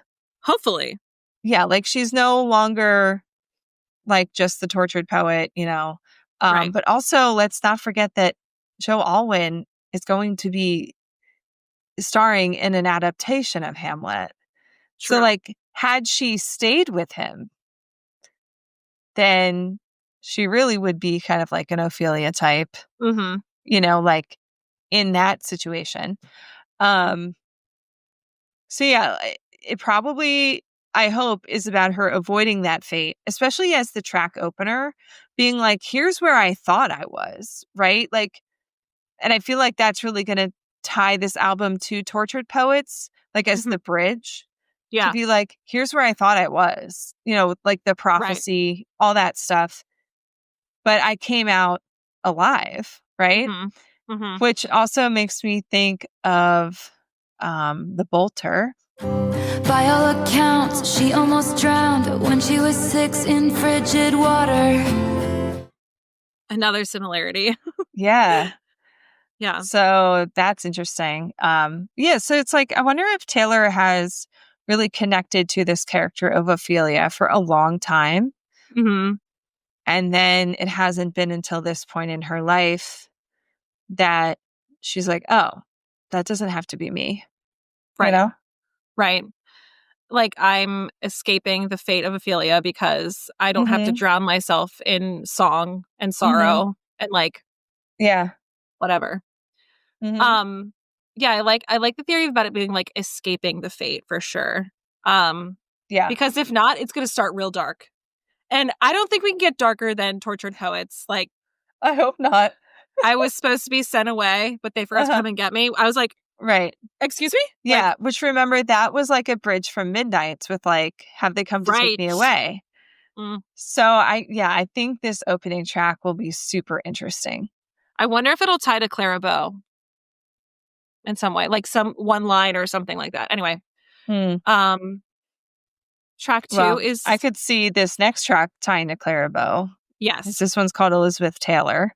Mm-hmm. So again, we've got the name of a famous actress as a song title. And Elizabeth Taylor was famous for her acting career, her striking beauty, and also her high-profile personal life, including her 8 marriages. 8. That's right, 8. Yeah. People have also speculated about the book, The 7 Husbands of Evelyn Hugo. I think like that's like, a kind loose of being story of like Elizabeth Taylor, like, you know. Very loose, like fantasized inspiration. But people also think that book is like kind of loosely inspired by like Taylor Swift. So like all these women are kind of like connected, by these threads. Yeah. I thought maybe like this song would touch on the fact of like the whole 8 marriages thing of Elizabeth Taylor, with kind of like Taylor reflecting on how the world and the media perceives her and her partners like throughout her career. Like no matter what part of her career she's in, they're going to be like, well, that's when she was dating XYZ. That's like, this was the Joe era. This was, you know what I mean? Like something like that. Yeah. So. Well, and she has referenced Elizabeth Taylor before in Ready for It with this lyric. And he can be my jailer, virgin to this Taylor. Every love I've known in comparison is a failure. So good. Yeah, because Elizabeth Taylor and Richard Burton were like the most famous couple of the people she was with. Plus, didn't they get married like twice, I think? But yeah, so like, is this going to be Clara Bow vibes where she's comparing herself to Elizabeth Taylor, the way she compared herself to Clara Bow and Stevie Nicks and stuff? There's also this little Easter egg kind of a thing with Kelly Teller. Gave Taylor a huge ring for her 34th birthday, which was opal and blue topaz. And Taylor said, "This is unreal, Kelly. Opal and blue topaz. This is like a present for Elizabeth Taylor, not me." And then Kelly Teller called Taylor my Elizabeth Taylor. She was like, "You're my Elizabeth Taylor." And my question is, are these two friends anymore? I have not seen a peep out of her. Like, I don't know. Did she like the engagement post? I didn't look. These two had a moment, especially during like the Red Taylor's version era when like Miles Teller was like in the music video of I Bet You Think About Me. Like they were pretty close, but now we haven't seen them. Right. But like Taylor kind of is an Elizabeth Taylor in our world because like we're always speculating like who she's dated, who she's going to be seen with. Like her personal life is just as talked about as her talent in a lot of ways. Yeah. So I don't know. I could definitely see it being touching on kind of that situation. Or maybe just like her beauty, you know, because. Right. Should we move on to Opalite? Yeah. So Elizabeth Taylor comment that Kelly made is kind of like a good segue because opal and blue topaz is like Opalite. We know that Travis has claimed this is his favorite. Which is basically confirmation that this song is about him. Has to be, right? Because like he always says like So High School or The Alchemy now, like what his favorite songs are. So if him saying Opalite is his favorite, I feel like we can be pretty certain that this one's about him. Absolutely. It's and also it makes like sense. It's also like Opal's like October's birthstone. And Jason like noted that. Was it Jason who said that or Taylor? Jason noted that like October is a good month because like, you know, it's Travis's like birthday month, I think. Something like that. But like Opal is the birthstone of October. That's when Travis was born. But Opalite is a man-made iridescent glass. often used in jewelry and decorative items. So it's known for its milky, opalescent appearance, but it doesn't have the same like play of color found in precious opals, like natural opals. But it looks similar to opal, and it's been compared to moonstone. True. And remember this part of Bejeweled? But some guy said my aura's moonstone just 'cause he was high. So They do look similar, the two. They do. That's true. And Taylor and Travis are very similar. So, like, is there something there about Taylor being moonstone and Travis being opalite Yeah. or something? Also, like, it's interesting that it's opalite and not opal. Mhm. So, is this going to be saying that Travis is like basically man-made from her dreams or something? Maybe. I like that metaphor. Like he's made in a lab, like Right. It's either this man was created by a woman. if it is a Travis song, it has to be something like that. Like Yeah. something, but also like if it's not about Travis for whatever reason and it's just like a bop that he loves for whatever reason, Yeah. like I could see it being like we're high, the world's shining like opalite, opalite, opalite. You know what I mean? Like, just like something Right. absolutely obscure, but like Mhm. something that's like we're like dancing at a club and it's just like the Mhm. world is like glittery and like weird and swirly. Do you know what I mean? Like Yeah. it's either one of the two. But Yeah. It's also kind of the color of Travis's eyes. that's true. I saw a picture of that on TikTok, I think. Yeah. It's definitely there. But I was doing a little research on opalite, and according to a crystals website, here are some of the properties of opalite. Okay. It represents like youthful wonder and playfulness, curiosity and lightheartedness, which sounds like Travis. Yeah. And like definitely. what Travis like brings out of people. Human exclamation point. Yeah. It can be used to soothe the heavy heart and helps to overcome life's most difficult events and encourages us to embrace new beginnings, which is, I feel like what this album is going to kind of be about, like that kind of moment in her life. It can help with insomnia and vivid nightmares. Hello, Midnights, 13 Sleepless Nights. Okay. Yep. And it helps to find tranquility and understanding in relationships. So it's even considered like a love stone sometimes. All good things. Yeah. I mean, all this tracks with like it being a Travis album. Yeah. I mean, a Travis song. Yeah. So who knows? The next one is father figure, which like, is this going to be about daddy issues? Like, is this going to be like, like we kind of know that Taylor has a little bit of like, I don't know, leaving like a father, running like water. Like you don't write that out of nowhere. Okay. But like Scott Swift is such a good dad. I think that Scott Swift is a really good dad and a really good manager. But like, I think that Taylor's very close with her mother. Yeah. There might be some complicated stuff going on with her dad.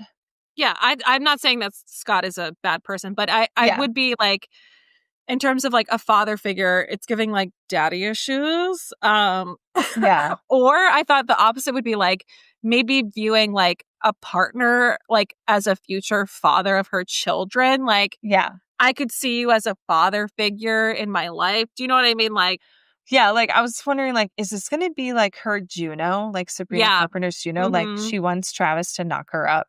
Right.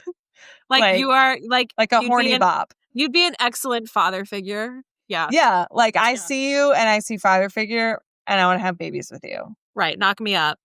Knock me up. Yeah. And like I said earlier, might it sample Father Figure by George Michael? Maybe. The other thing, Father Figure, it could be is maybe about the betrayal of Scott Borchetta, who was like a father figure to Taylor.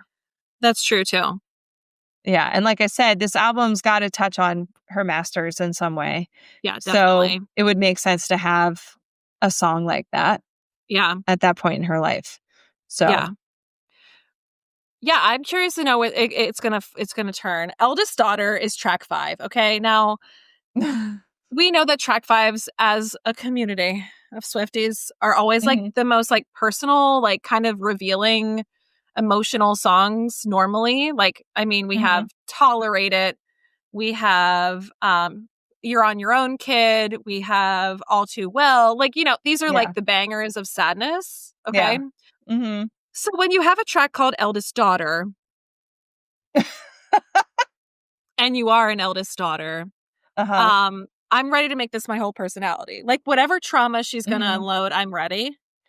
Yeah, I feel like, do we have a sad banger incoming? I love a sad banger. I need We love one. a sad banger. Yeah, let me cry in the club, Yeah.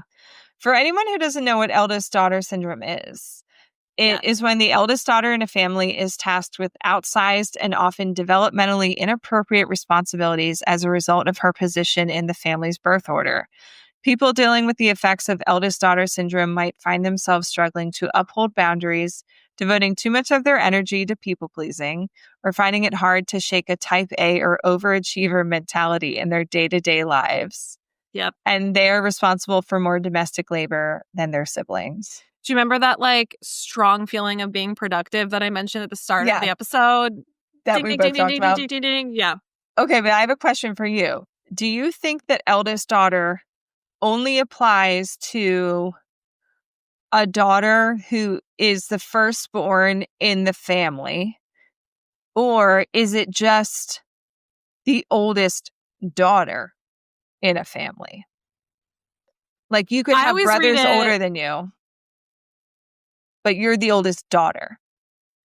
I always read it as like, you're the eldest and you're the daughter. Like, okay. But that's mean? what you are, right? Yeah. So I looked online, and actually, I think the consensus is that you don't have to be the oldest child. You just have to be the oldest daughter. Because the female like labor is more. Yeah. Yeah. Because, and that's how I think of it, because in that case, I'm the eldest daughter. I'm the baby of my family, but I'm the only daughter, which means I'm the eldest daughter. True. And I relate to this. Okay. Like, when I was in like 4th grade, my mom had breast cancer and got a mastectomy, like a very, very intense surgery.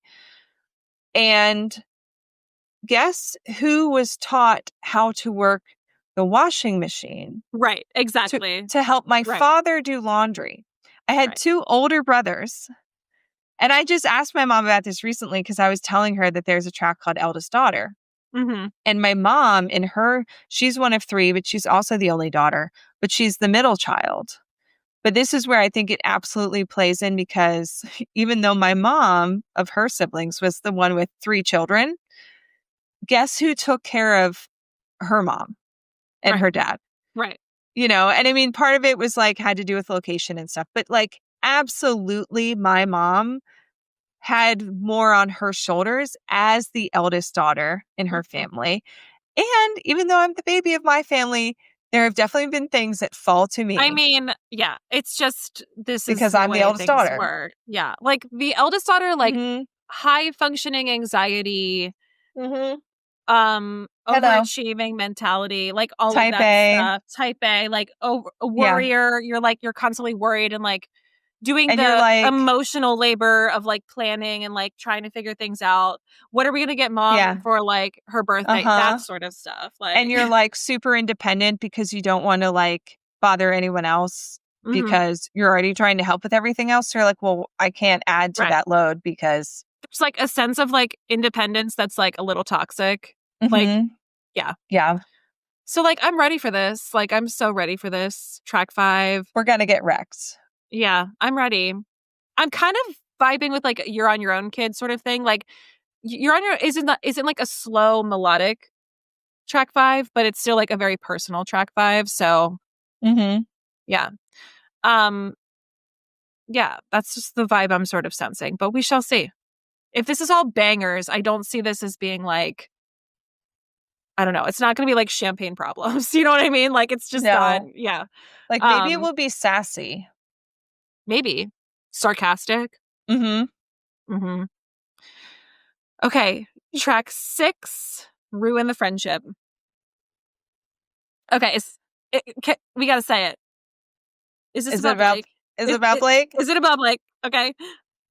Like but was all that stuff going on last summer?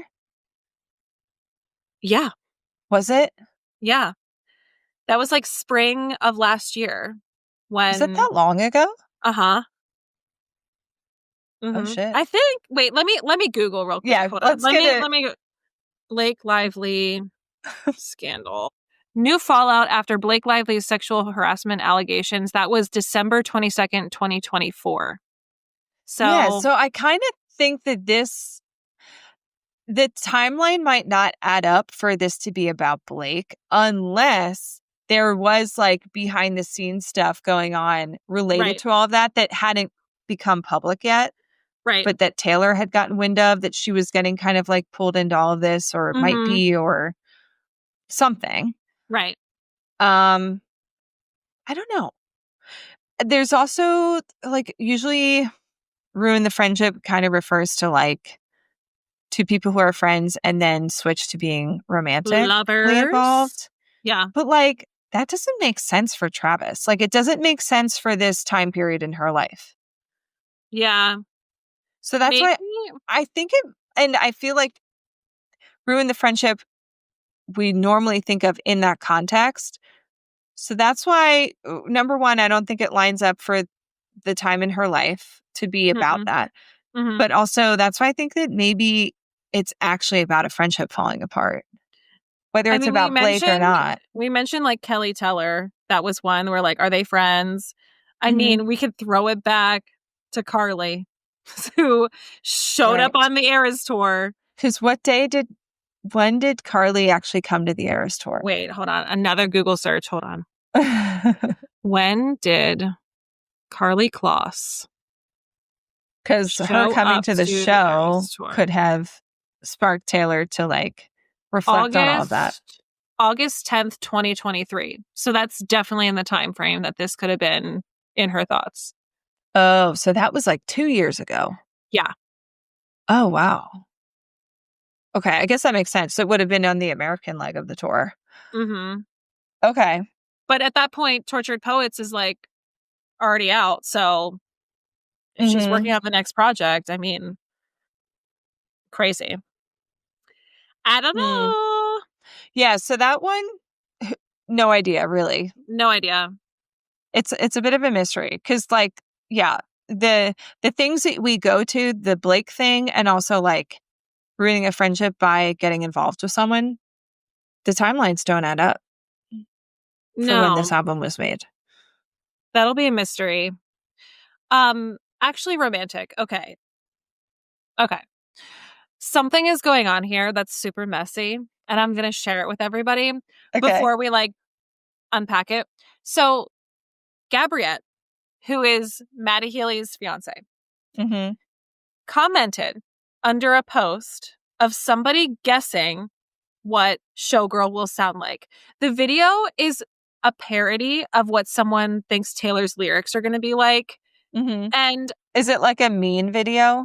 It to me reads like diminishing Taylor. Do you know what I mean? It's not someone who thinks that like she's not a good lyricist and writes maybe weird, the creator didn't mean for it to like come across mean, but because Gabriette commented on it, it like now has this like kind of negative spin on it. Do you know the girl who does like the Justin Bieber impressions? Oh my God, hers are so good. It's kind of like that, but it's not as like good, you know?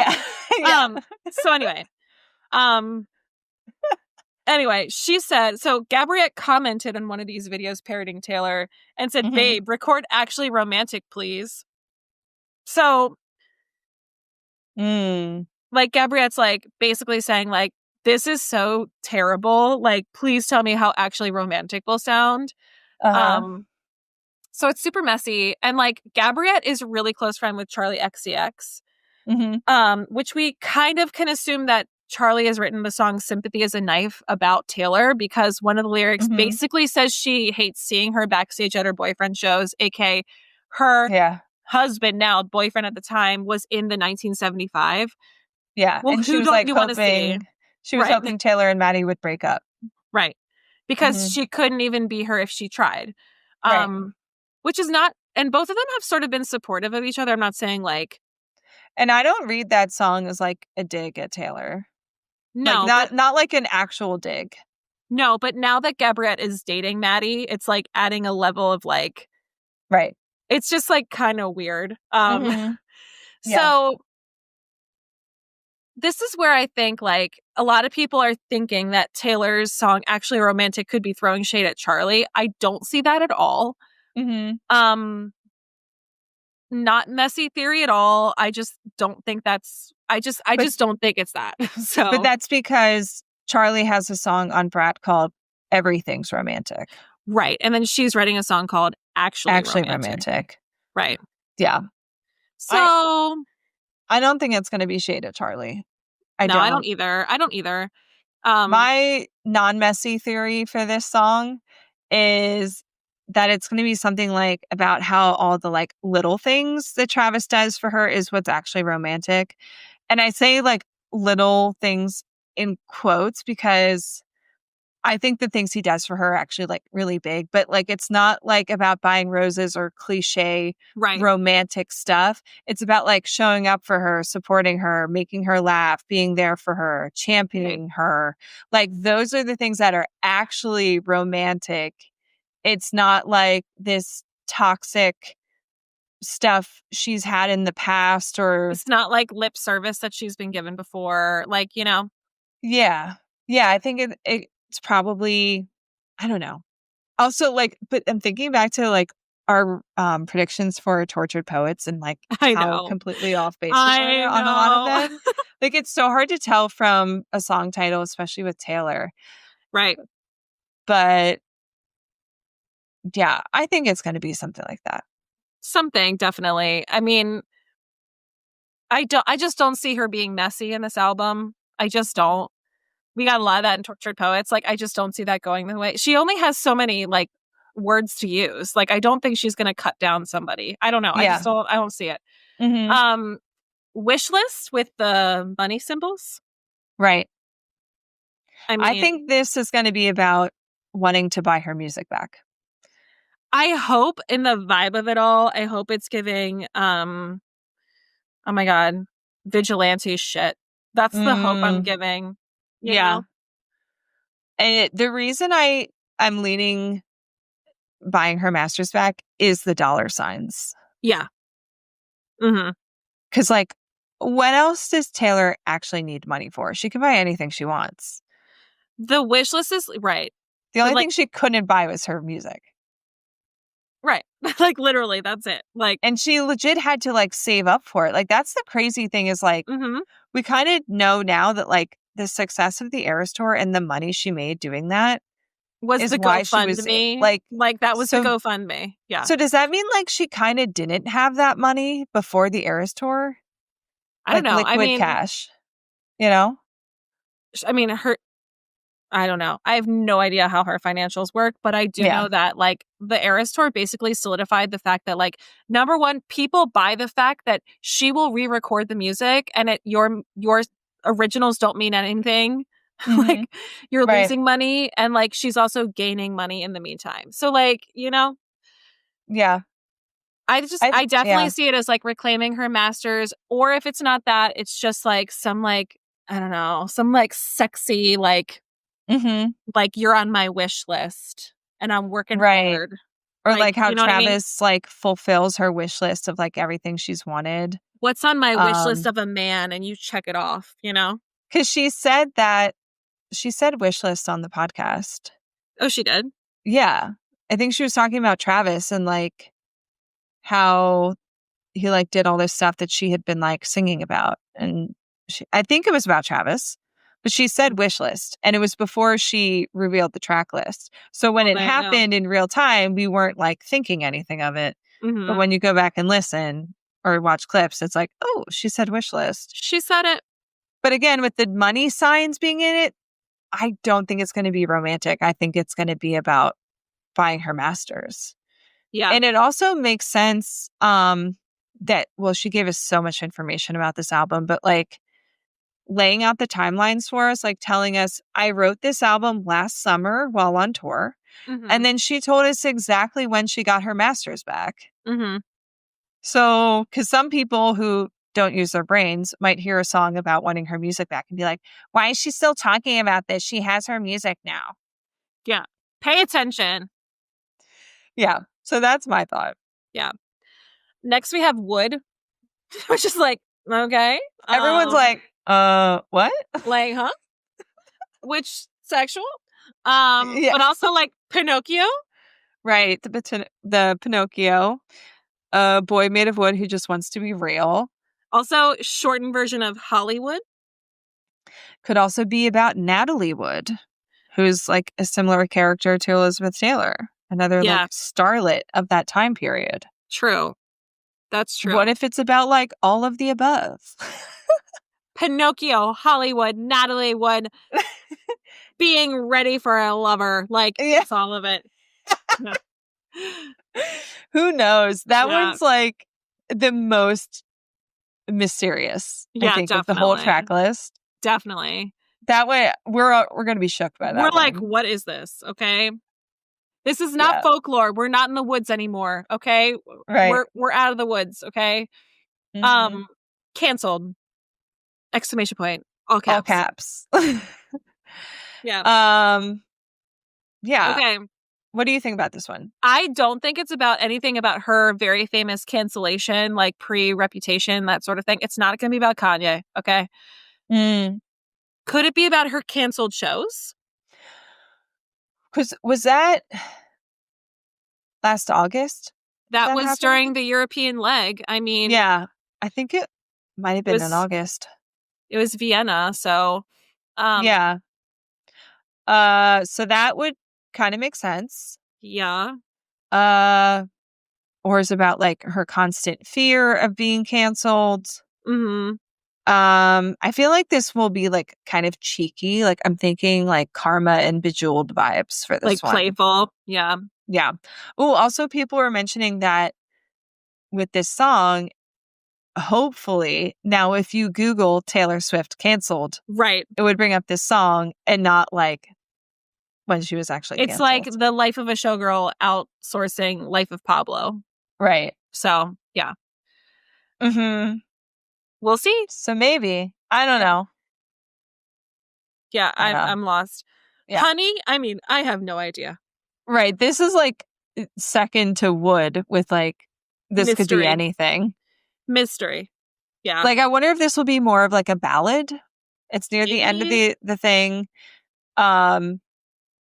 Maybe it's like one kind of slower song before we have like the show-stopping final number. Yeah. I wonder if we're gonna get any ballads. I don't think so. She said all bangers. Like, right. Like, I think if anything, we get a sad bop, but I don't see us getting like a I don't slow think song. we're getting a slow song. Maybe it's about being in love and like calling each other honey for the first time. I don't know, something like that. Right. Then we close with The Life of a Showgirl featuring Sabrina Carpenter, which is crazy. It's the last track, right? Like, yeah. When she has a title track, it's usually early. Right. In it's the not the list. closer, that's for sure. Right. Oh, well, Evermore was. Oh, that's true. But that was probably the only time because Red is like track 2. Right. Nothing on 1989. Lover was like mid album. Right. Torch of Poets is track 2. Fearless is early. Yeah. Mm-hmm. It is the last track though, which is normally a clue for like what is next. Like we always sort of like read into it to figure out like what is she symbolizing, what's she trying to say. Yeah. Which maybe if she does have a hidden track, like that will be what that's about on this one, you know? Yeah. Sabrina better have her own verse. Okay. We're not doing the lanification of this, okay? Yeah. Like I don't want snow on the beach. Like no. Where is her voice? You're right. Right. Also, like she and Sabrina must have written this together while on tour. Obviously. Yeah. Like backstage, rehearsal time, hanging out, on the plane or the bus or whatever. Right. I'm really excited for this one because Sabrina is so fun and clever in a way that's like similar but different to Taylor. Yeah. Mhm. So putting them together, like, I was like, is Sabrina going to be like really raunchy the way she tends to be? Yeah. I don't know. Yeah. But also remember when Taylor did like the fake phone call to Sabrina to bring her out for a surprise song near the end of the tour? Yeah, and she like wasn't on tour with them at that time. Yeah, because I think Sabrina was on her own tour at that point, but was kind of nearby and like came as a Yeah. surprise to do the surprise song with her. They sang And like so White she like Horse. called Sabrina. Or was that earlier? That was before. I think it That was was like they did a earlier. mashup of like espresso and something else. Oh, that's right. Yep. Mm-hmm. But Taylor mentioned a roller coaster in that fake little phone call. Mm. Another thing she said was like, go put on some clothes, which Yeah. was an Easter egg for Sabrina's song. Right. Because that's in the one track on Sabrina's new album, which is amazing, by the way. But roller coaster is nowhere on Sabrina's album. So like, No. is that an Easter egg for this song that they have together? I could see it. Yeah. She's so good at like hiding a good Easter egg like that we'll like find out years later. Like, you know? Right. They definitely were writing this, or it was written and Sabrina recorded it like that weekend or something. Do you know what I mean? Like, it was definitely during that time frame. Yeah. She's also like never had a featured artist as like the last track either. So that's new. Right. Um, Yeah, especially as a title track. mm-hmm. Well, Evermore. Always the forgotten album. Always the forgotten album. Dang. Yeah. Wow. Did you hear that Brandy Carlisle has Aaron Dessner as a producer and has songs with Bon Iver? Yeah, I did see that. Oh, also, did you hear that Zoe Kravitz is dating Harry Styles? Yes. Which is that real though? Because I saw they were just like spotted together. No, I saw another photo of them in New York together, like very much canoodling. That couple is my sexuality. No, like, how did this happen?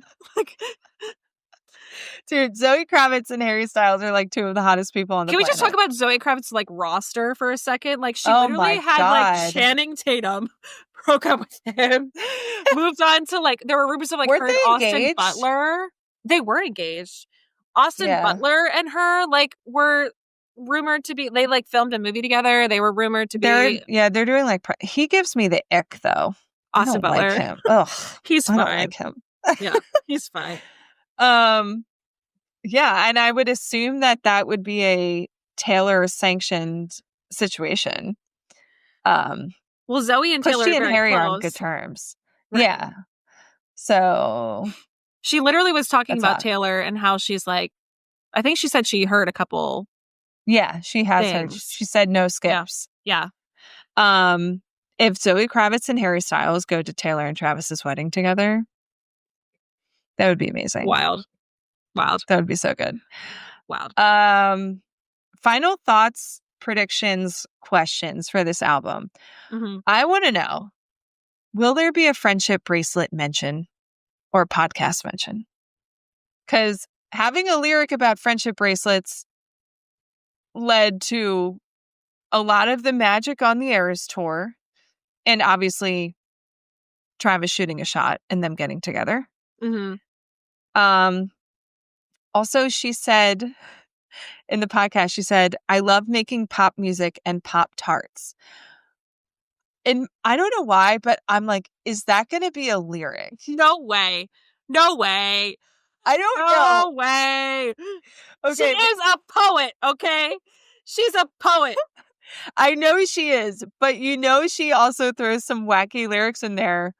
But I really am imagining a lot of like T-Swizzle style lyrics and like rapping, kind of like Reputation style, like I'm thinking like this vibe from Ready for It. Some boys are trying too hard. He don't try at all though. Younger than my exes, but he act like such a man. So see, like you know what I mean? I'm imagining that, but I'm imagining it like disco.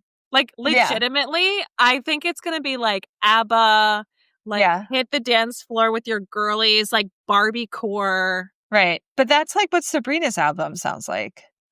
In ways, but like if you really lean in, like Mm-hmm. I don't know. It's going to be... But I can see some more like talk singy Yes. lyrics like that. Mhm. That might just be like a little goofy and weird. Yeah, maybe. You know? I don't know. What about top 3 songs we are most excited to hear? Okay. Eldest Daughter for me. Mm-hmm. Opalite, because it's obviously Travis's favorite. I'm wondering why, like what's going on there. Mm-hmm. And then Wood, because it's literally the mystery track. We're like, what is going on? Yeah. What is this? Is it going to be super sexual? Is it going to be like, I'm a real girl, not made of wood, like Pinocchio? I don't know. Like, we have no idea. That to me is like the biggest mystery besides maybe Honey. But like the fact that it's named Wood is just like, that's all. Mm-hmm. That's why. Yeah. Like, I keep forgetting that Honey is even a track title, and then like watch that be my favorite one. Right. It'll be like the best. Yeah. Right. So those are mine. My top 3 are Eldest Daughter, The Fate of Ophelia, and The Life of a Showgirl, because I'm really interested for a Sabrina Taylor collab. But I would give honorable mention to Opalite.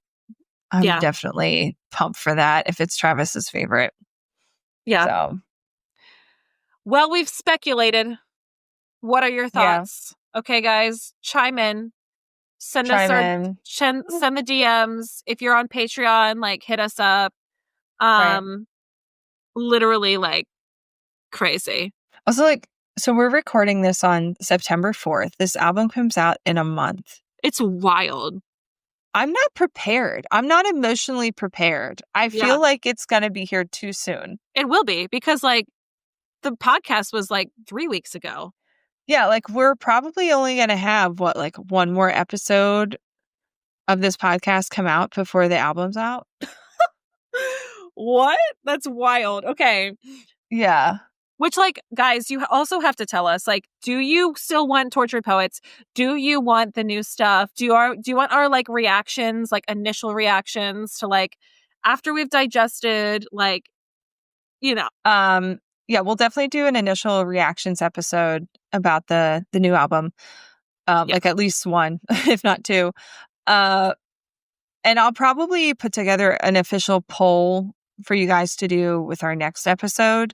But start thinking about it now. Like, what do you want us to do? Because we still have a good handful of Tortured Poets tracks left. I'm not trying to abandon Tortured Poets, but, like, we're going to have so much to talk about. Right. But then again, I think we also need time to digest these new songs so that we can, like, dive into them more clearly. Because, like, we have so much more to say about the Tortured Poets tracks the longer we've had to live with them. So there's something to that as well. But yeah, guys. There's so many Tortured Poets songs we haven't done. It's insane. I think we have like the whole Showgirl album worth of tracks left of Tortured Poets. So like, what do you want us to do? Okay. Like, what do you want us to do? Let us know, please. Yeah. Okay. We'll give you some options next episode in a poll for you to, let us know. Because like, obviously we want to do what you guys want. We don't want to leave you guys hanging. Right. But yeah, sorry, Taylor puts out too much music. Yeah, the data dump really got us, okay? And we are a slow podcast. Yeah. Listen, we give you like 2 hours of content, or an hour and a half, but it takes a while to put these things together. So sure does. All right. Yeah. And it's not our full-time job yet. So no, not yet. But in the meantime, thank you guys so much for joining. If you'd like to support the pod, if you want to join Patreon to like really have chats with us, well, first we're on social media at Blank Plate Pod on TikTok and Instagram. And Patreon is linked in our show notes. You can go there directly at patreon.com/blankplatepodcast. Are we doing a clip at the end of this? I think we are, right? No, because our next episode comes out right after this. So our next episode will have a Patreon clip. Okay. Anyway, sorry to tease you. Yeah.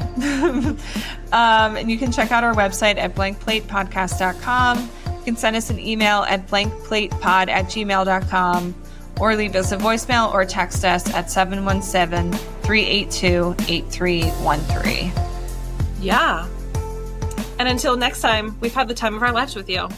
And it's time to go. So bye.